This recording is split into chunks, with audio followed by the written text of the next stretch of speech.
comedian Katie Halper, co-founder and performer of the national comedy tour Laughing Liberally. Katie, thanks for being here. Thanks for having me. So there's a lot to digest here with Sarah Palin. What stands out? I think the affair with Rice is amazing. Apparently she had a fetish for black men, which is great news for the one black man in the Tea Party. Might be able to play along. Might be able to drill here, drill now.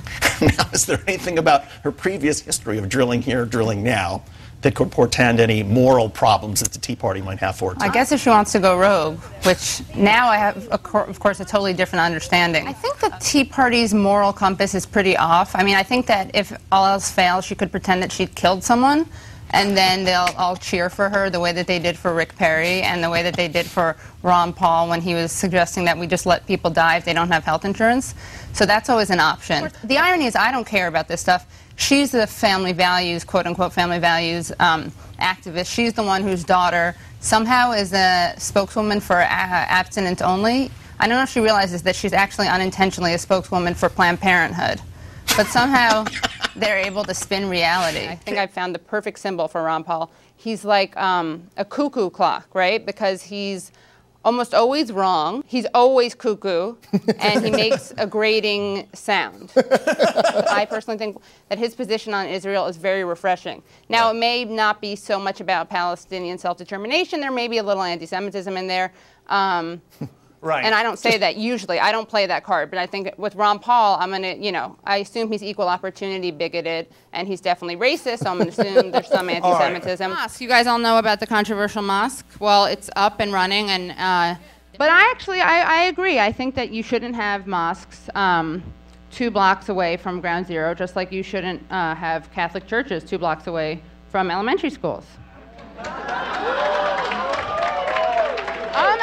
Hey, some of my best friends are Catholic. I can make that joke. And look, I'm totally equal opportunity. You also should not have synagogues 2 blocks away from where you got ripped off. So, look, all right. But I think the most exciting endorsement is the dating website's endorsement of Newt Gingrich, who's literally become the poster child for adultery. Ashley Madison is a dating site, and its motto is life is short, have an affair. They put a picture of Newt Gingrich, looking even larger than he usually does, on a billboard, and it says Newt Gingrich, unfaithful husband, faithful Republican. So Newt Gingrich is now literally the face of adultery, and it's a very appropriate face since he's such a prolific adulterer himself. Right. I know that Sarah Palin fancies herself a feminist. I don't think she's a feminist at all. I mean, if she's a feminist, she's a selective feminist. When it's convenient for her, she talks about sexism. But I think it's kind of amusing, the idea that she's a feminist. Being a feminist is not just having 2 X chromosomes. It's a set of beliefs that Sarah Palin doesn't have and doesn't share. I'm sorry, I have to just interject, because this idea that there is a definition of what a feminist is, that you have to support a particular line about abortion or certain other social issues is just So what absurd. is feminism? So what, what is feminism? The fact that she's able to be a mother and a wife and a politician and a best-selling author. And not that doesn't make her a equal successful pay woman. for men and women? I thought I'd talk about, you know, I'd lighten it up a little bit and talk about the Middle East. Right? I know that, like, some people get their panties all up in a bunch over the Middle East, but whenever I'm nervous about it, I like to think of the wise words of Condoleezza Rice. Do you guys remember her? She was like Bush's tutor or whatever. And, okay, so you're with me. And a couple years ago, there was some scuffle, and Condi said, quote, what we're seeing here are the birth pangs of a new Middle East, right? So I think of the situation in Libya right now as the stretch marks of freedom. Right. And then the situation in Syria, those are the hemorrhoids of democracy.